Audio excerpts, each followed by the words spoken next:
Hello, guys. I am Shane Davis, 20-year comic book veteran. I'm here with Yanzi, and today is the day we are talking about the Marvels and Kelly Sue DeConnick. Now, these things are in sync with one another right now in a very interesting dynamic way. But before we get into it, I would like to remind you guys, Extend Level Up is up on Nine Lives Comics and Indiegogo. If you guys will, please go over here, consider backing this campaign. This is our video game superhero adventure comic.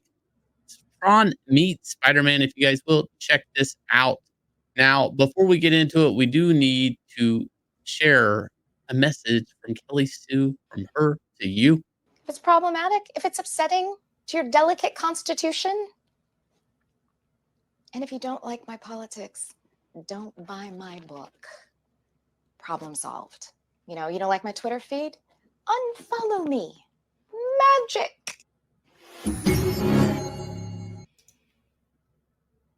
Okay, this is very weird. Advice to SJWs that want to cancel problematic comics. Now, I'm sorry, but it's not the SJW trying to cancel problematic comics when it comes to Kelly Sue. They like to claim that there's this alt-right Yanzi group called Comics Game trying to stop diversity representation from happening. I wonder why is that about turn. So the reason why we played this video, I'm going to show you guys in a minute. So on November the 10th, when the Marvels movie came out, the whole opening box office day, blah, blah, blah, Kelly Sue decides to tweet this tweet out. Before I read it, though, I'm going to draw some lines here that you all may have to look into, and then we'll decide how to proceed from there. So there is, of course, this very important fact that Kelly Sue DeConnick created this version of Miss Marvel, the one in that weird band uniform-looking, outfit thing. And then, of course, people are like, oh, so brave and bold, no more sexy, wearing a swimsuit, bikini thing, whatever you want to call it. And now she looks like a respectable superheroine. And of course, the news websites are like, ooh, how Kelly Sue DeConnick made C-list Captain Marvel the most powerful superhero in Hollywood. Now, of course, that was back in 2018. Let's see how the Marvels performed. Oh, box office bomb. The Hollywood Reporter is calling a box office bomb. This is not some alt-right website, you guys. It's a Hollywood Reporter. The Marvels opens to 47 million in new low for Marvel Studios. It's actually the lowest opening for any Marvel movie, whether it's from phase 1 all the way to right now phase 5. So, yikes. Of course, some may say, it's not so bad. How much could they have cost? Well, the Marvels has a budget of 270 million. Oh, well, see, that is just the production budget. Yeah. It does not count the marketing budget, everything else. So yeah, the marketing budget in these films can really balloon up. Why would you put this type of money in these characters? I have no idea. So let's see what Kelly Sue has to say about this whole the Marvels fiasco. Gonna walk away now because it was foolish for me to engage in the first place. But look, it's fine not to like a movie or a book or an artist or a writer or really anything. But when a reviewer frames the assessment not in terms of craft, but in cheap shots that disparage an audience they don't perceive as worthy of participation in a particular genre, they do damage, not just to the industry, but to the culture. Comics are quite literally for everyone. Now, hang on a minute, Kelly. Didn't you just tell us that if we don't like your politics, we shouldn't buy your books? For people who don't know, Kelly Sue DeConnick is a Democrat. So she's basically saying, if you're not a Democrat like me, don't buy my book. Now, where does that put us, though? That puts us in this situation of suddenly she's saying, no, wait. You cannot cut out this whole group of people just because you don't think they are worthy of being in this fandom. Now you must embrace all of them. A very big change from what she was saying, wasn't it, dear? And I have ideas why that is. I would say Captain Marvel, what she did with Captain Marvel, even that video, is kind of the high watermark of Kelly's career. Now, this movie is going to be a gigantic financial loss for all of superhero. This movie would be used as an excuse to step away from superhero movies. Now, where does this track back to? Her. The same attitude. You don't like my comic, don't buy my book. Brie Larson famously said, males shouldn't review Captain Marvel. Why? No, she was a little more specific. She was like, cis white male are not allowed to, you see. So it's like they are very specific about who they allow and not allow in this group. Now, before we go any further, I want to just point out, people are saying, you're just reading what Kelly Sue is saying. I want to read this part.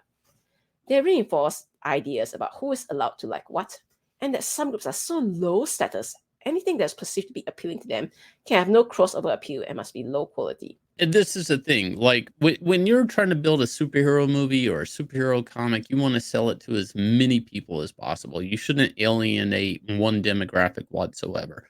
Yeah, I would argue that you should make films that a couple could go to, straight, female, gay, whatever, that multiple people can go to.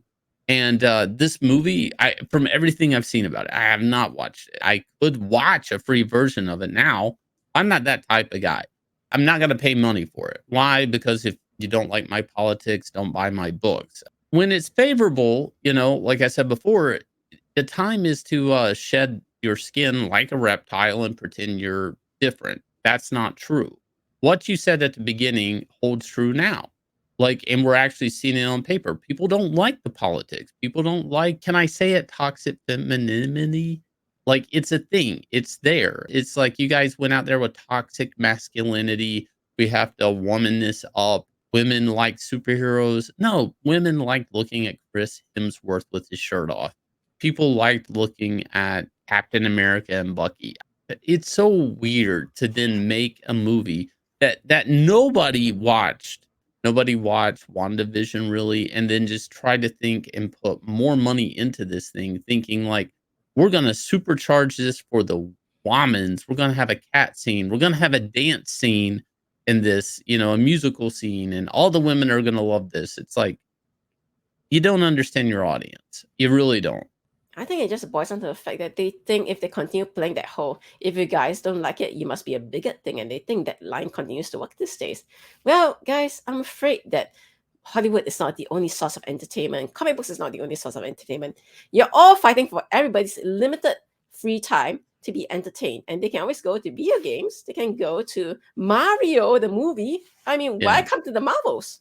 Or Five Nights at Freddy or anything that respects its fandom. And that's the thing. Now, Marvel is in this weird spot where they're trying to draw from source material to make new movies, meaning they don't feel like the same comic book movie over and over again. And they're at this point, and I've said before, where they're pulling from some of the worst comics Marvel's made and as source material. Now, at the time, nobody cared about comic sales because they really weren't in it for comic sales. But the actual comic sales on these books that have to be canceled and relaunched and canceled and relaunched is actually a good gauge. It doesn't matter if these big corporations need comic book money, but there is a way to tell if anybody cares about these characters. Disney shouldn't have lost like $270 million on this movie and more. Because they should have never spent $270 million on this movie. This movie had data to show nobody would watch it. You're talking about Miss Marvel, a book that barely sold when it first launched and was perceived as a hit. Captain Marvel constantly having to be relaunched and lugged around as some heavy baggage to champion women, and treating comics like a source material, but not treating it like a petri dish that you can examine and that you can watch and you can gauge the enthusiasm of the character is done Disney nothing but a great disservice, and to anybody that shares stock in Disney altogether, because like the data was there. This movie was going to perform like this. And like everybody's noted before, the only reason the other Captain Marvel movie performed well was because it was lodged between two big mega hit superhero films that then were shot full of steroids by the movies before it that led up to it. Like, this thing was always going to underperform. I am shocked this much money was put in it. The director had only done one other movie before, and that was like a Candyman movie that didn't do well at all. There was not even a good director attached to this film. Oh, I'm sorry, don't you know? How dare you gatekeep women from trying to be directors, dear? I mean, this is what it boils down to, isn't it? Well, and that's the attitude that got us to this conclusion. Now, the irony in this whole thing is it all tracks back to Kelly Sue DeConnick. Like, it does. That attitude, that tempo was set by her. And for her to go out there and say, well, let's walk that back. It's like, no, you did this. You set the character was, I couldn't name one bad guy for any of the three characters.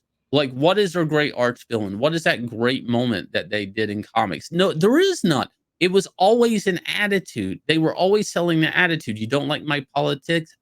Don't buy my book. that was the attitude that got us to this movie. That was the attitude that caused Marvel to constantly push these characters and reboot their titles. And that's the attitude. And these are the results. These are the results when it's not wedged between two mega hit Marvel movies. Now, Hollywood's going to react to this. Hollywood's going to say the superhero movies are gone. There's Ant-Man. There's all of this. The performance is just down. Nobody watched Secret Invasion. Now these things are just, we're losing money and we're getting mocked behind these. And people are probably going to pivot away from superhero film. And that's the consequence of this. That's the consequence for following a bad action for years. But anyways, if you guys will hit like, subscribe, ring the bell for notification. I'll leave you guys with a trailer for our smash hit comic, Axcend. You can go back it now on 9 Lives Comics or Indiegogo. The links are down below. Hit like, subscribe, ring the bell for notification, and we'll catch you guys again with another video. I dream of a world carefully crafted, beautifully flawed. This is Axcend. In this game of life, there is one thing that determines a victor. A player's ability to grow. A player's ability to evolve. A player's ability to survive. My name is Dog. Choose to play. Choose to upgrade. Choose to level up. Choose to accept.